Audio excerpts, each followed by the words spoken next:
Hi, and welcome to Mary's Eclectic Interests. My name is Dustin Cooper, and I'll be hosting this special episode with another set of comic book artists and creators. And our guests today are sitting beside me right here, and as they introduce themselves, they are... I am Dave Wheeler. And I'm Adam Vermillion. Awesome. And you guys are comic book artists and creators of the series that we're going to be talking about today, which is under the brand Mindwave Comics, correct? Yes, sir. Yeah. Could you give us a little background about Mindwave Comics and how that kind of came to be? Yeah, totally, man. So Mindwave Comics was formed in 2009 by my buddy Samir Barrett and myself. We co-founded it together. The name actually is derived from our two separate studio names. I was Mindblow Studios, he was Netwave Comics. Oh, cool. So we came up with Mindwave Comics. It sounded way better than the alternative, which I just don't even want to go into. Okay. But the whole purpose behind it was we wanted to create a kid-friendly all-ages company. As we say in our kind of slogan, it's bringing back the rad versus the bad. We're bringing back just kind of classic good versus evil. We're having fun with it. Anybody can pick these up, whether you're 4 or 40. Anybody can pick them up and have a good time reading them. No, awesome. Obviously, you guys sent in this little kind of a comic here that has a collection of all their different works and stuff. I'll point that to this camera here. And it's kind of like a cool breakdown of all these characters and stuff and the different artists and people that you work with. Yeah, so Mindwave Comics Presents is kind of our sampler. We put together short stories for each one of these characters that were coming out, and basically we had a bunch of friends who wanted to get their characters out there and wanted to give a shot at making comics, and we said, hey, we got just the vehicle for it. So over the course of 3 years, we put out 3 smaller samplers as C2E2 exclusives, which is a show down in Chicago, Illinois. Awesome. And we just combined them into Mindwave Comics Presents Volume 1. Awesome. And which characters did you guys both individually kind of work on or come up with? So the cool thing is Adam is actually brand new to the fray. Yeah. Awesome. He just joined up with Mindwave Comics, I wrote a script for you about 14 months ago. 14 months? Gee, Yeah, you're not running a timer, are you? I am. Yeah, and it's starting to run out. So let's get some stuff done, man. We're working on it. We are. No, but so the cool thing is through that, we had a lot of first-time writers, we had a lot of first-time comic artists, and we also had some experienced vets. My buddy Heidi Foland illustrated the Totem short story in there, and the first full issue of that came out, which was a full 30 pages. Awesome. Then McCanagal, a very experienced comic artist and local here in the Twin Cities. Joel Vollmer illustrated a story about the character McCanagal, which my brother actually helped flesh out the script for that. Cinder was my buddy Nick Fugit and Nicholas Draper Ivy, and actually that is the story that Adam will be taking over. Annalise Cioni did Miss America, and I believe she's out at DreamWorks currently. Oh, so awesome. unfortunately, not so many comics coming right Right. now, but other fantastic works. Sure. The Leopard Sisters did Madam Monster, and Alicia Ross and Samir did Pocket Girl. So the whole goal from this was to develop full series, full issues from all these short 6-page or 6 and 7-page stories, and we've been going from there. So Totem was the first full issue one. Miss America actually has a full issue one within the confines of that book. And then we are working right now with another local talent, Eric Schuster, on Cinder #1 right now. Well, not right now, but Okay, great. currently. Could you guys maybe talk a little bit of a preview of what the character is or what the storyline kind of follows or any tidbits that you guys feel like talking about? spoilers. Right. No spoilers. All right. spoilers. You want me to take this over? Yeah, man. All right, since I'm town. writing the scripts for this one. So Cinder is a young guy named Andrew Chestnut. A little down on his luck. He and his dad are homeless, living in a homeless shelter. And so, he's kind of got a beef with the world. Life used to be good, now life's Right. pretty down in the dumps. And one day while he's at work, a little encounter with some thugs ensues, and he's introduced to a magical ring that contains the fires of the gods. The Prometheus ring. Oh, awesome. And becomes Cinder. Great. And obviously, you're just kind of starting this stuff out. How long of a kind of a run are you looking to have with this character? I'd like to go for a long time. Right now, the first 5 issues are plotted. The first issue script is completed, so that's what Eric is working on now for the art. But I have ideas beyond those first 5 issues. Okay. And we'll just see where it goes. But right now, it's like, let's get this first story arc done. Right. Yep. You know, enough to sell single issues, enough to collect it into a trade. To sell to that market, things like that. And that's the kind of interesting thing because Mindwave Comics is a very small company. So our release schedule is varied because all of us, we have jobs outside of Mindwave Comics, whether it's working on other comics, whether it's, you know, I mean, any number of things. It's a fascinating, odd blend of people. I mean, we have people who train people, you know, within technology, and then we have people who crunch numbers and make spreadsheets. While at the same time, we have people who are storyboard artists for cartoon shows, gear designers for wrestlers, stuff like that. Sure. So, but the one thing that we share is a common goal of creating kid-friendly, all-ages comics. No, and I think that's a really great message, especially nowadays, because you know you can get comics anywhere digitally or in the stores, which I think is my favorite aspect of it, is actually getting to hold it and look at it. And I think there is a lot of mature content out there, but there's not enough also for the kids and stuff that they can pick up and jump into, and it's something new, so they don't have to worry about where the storyline picks up type of thing. Definitely, and that's the cool thing is that's something that. As a company, we strive to do. I mean, we really focus on being able to have anybody pick up these books. And if we do work on other projects, we try to make those equally accessible.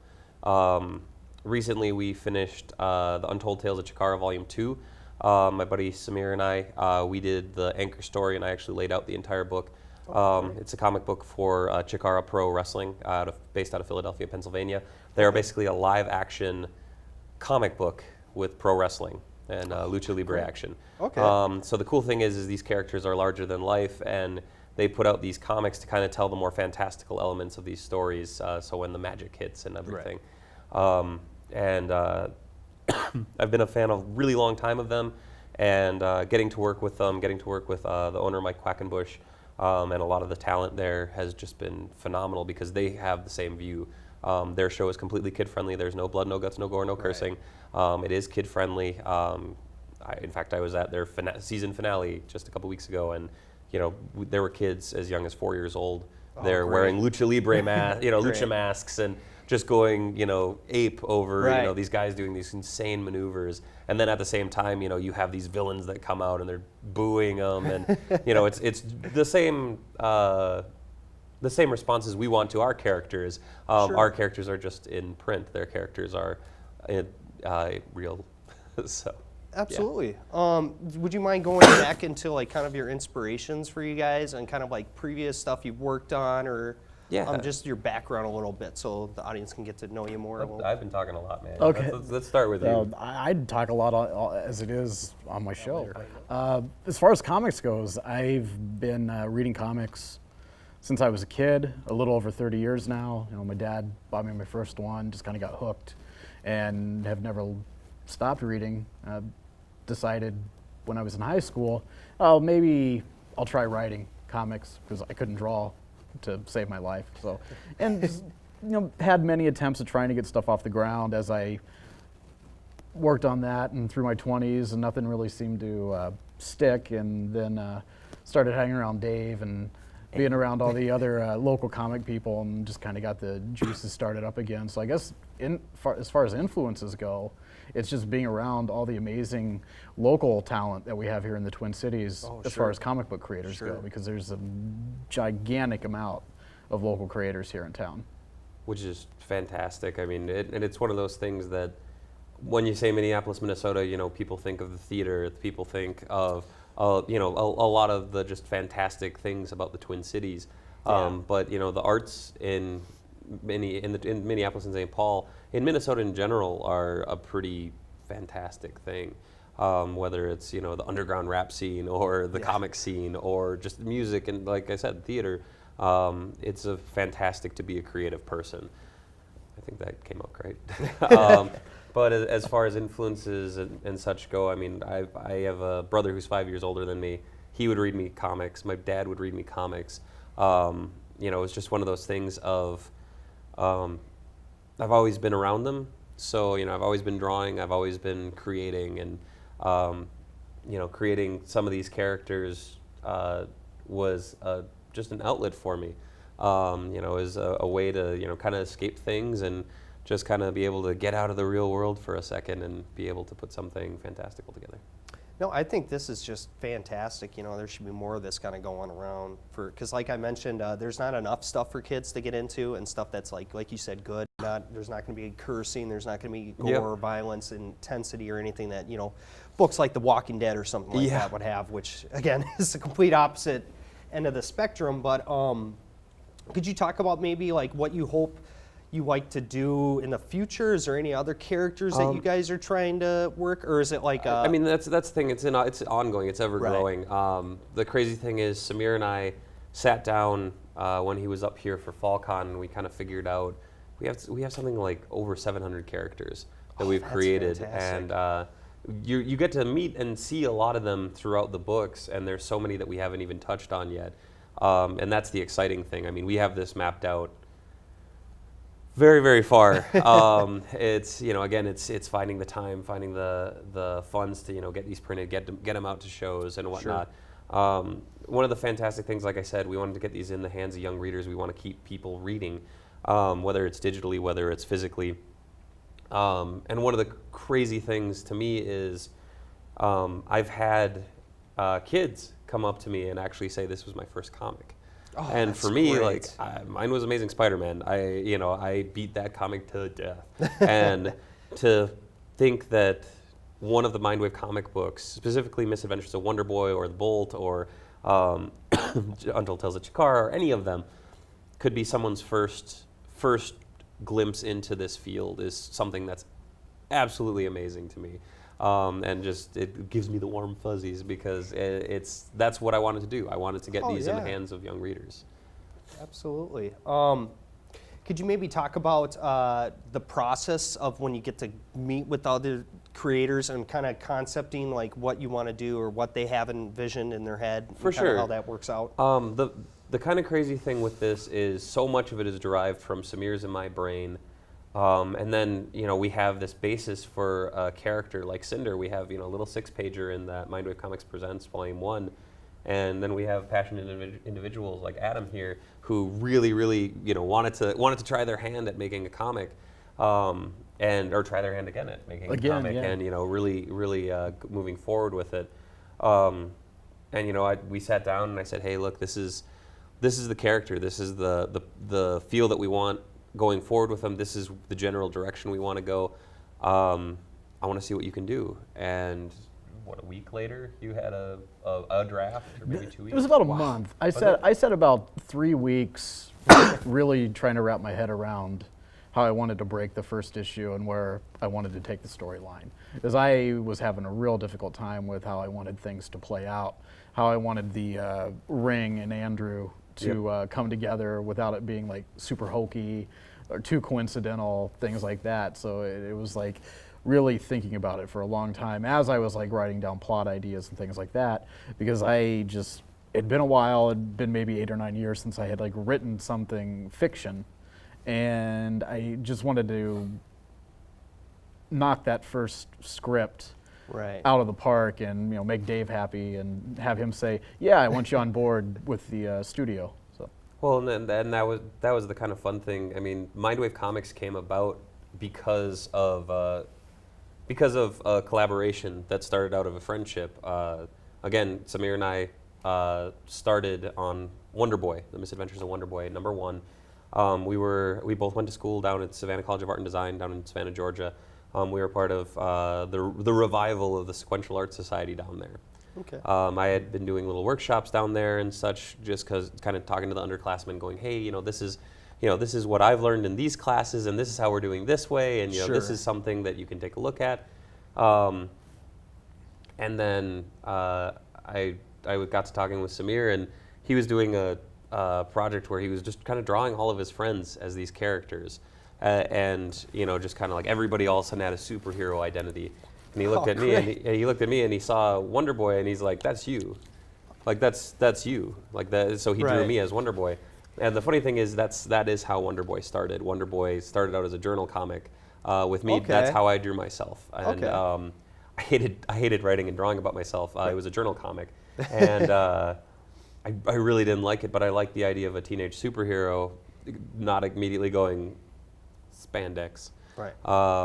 You know, so that's what I wore in high school. That's what I still wear today. I still got my Chucks on, baseball sleeve tee, you know, jeans. That's his costume, and then he has just a domino mask on.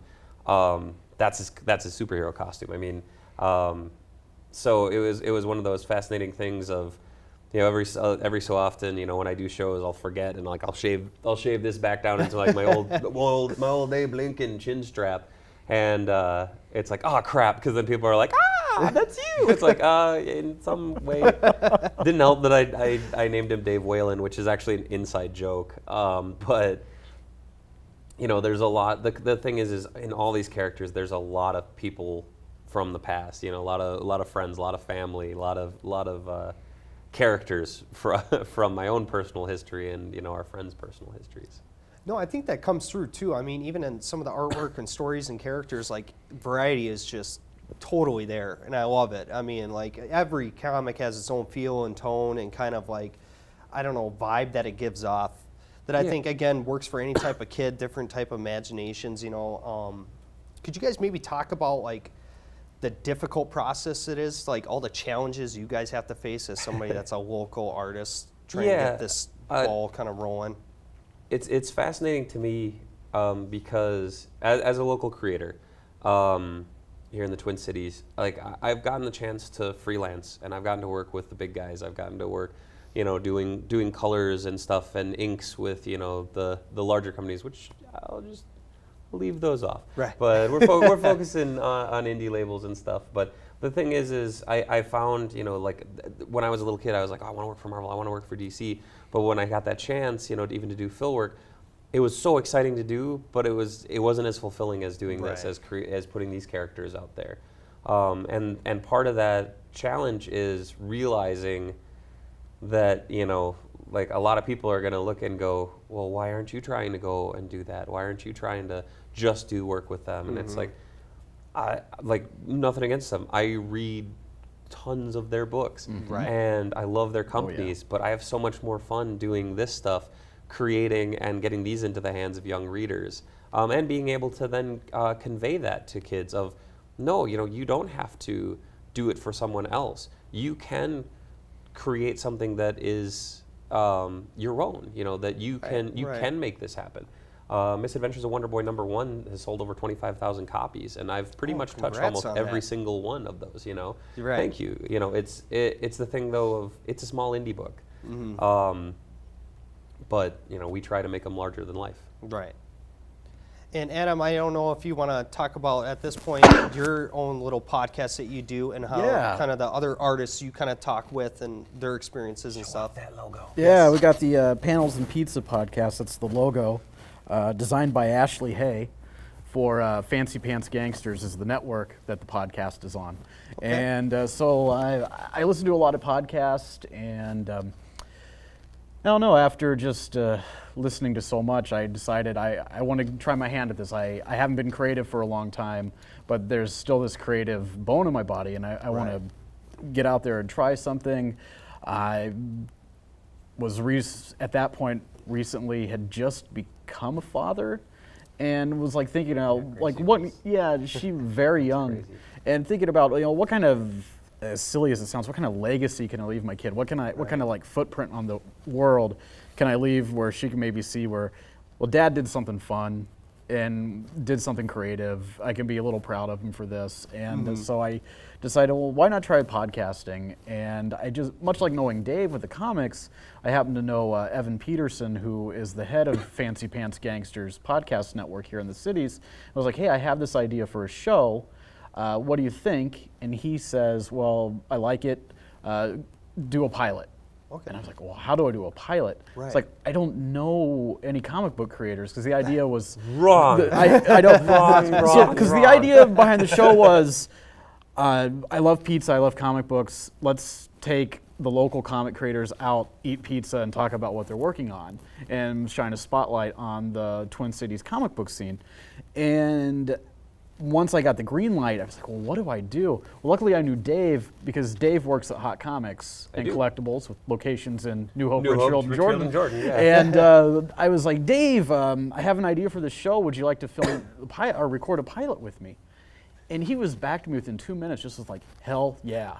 And it was his enthusiasm to want to do it that made me move forward, because I have a really difficult time like implementing projects because I just lots of self-doubt. But because of Dave, we got the ball rolling on it. We filmed the pilot. It got picked up. Over 100 episodes later. Recorded episode 112 last night. Oh, congrats. That's Thank awesome. you. Yeah. And so it's a weekly show. It's new episodes every Wednesday to coincide with New Comic Book Day. And so you can grab it off of iTunes and Stitcher and Spreaker and Google Play and SoundCloud, right at the fancypantsgangsters.com, a website. So yeah, we just keep going, and the show's booked until like mid-March of 2017 with guests. So it's just kind of become a thing. Just a little bit. Just a little bit. Have you guys had any of these creators on here, or talking about your work? Dave has been on the show 9 times. Right.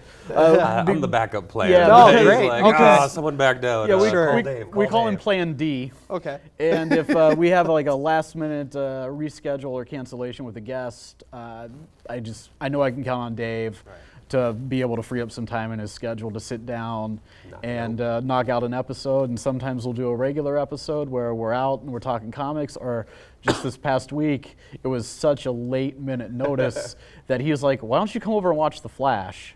And I was like, why don't we record while we watch The Flash? And so that's what we did. I don't know. I was listening to that and I'm like, oh my God, that was right before I got sick. And I'm like, I can hear myself getting sicker over the episode. That's astonishing. I don't know how well received this episode's going to be by the listeners, but you know what? I had a lot of fun doing it.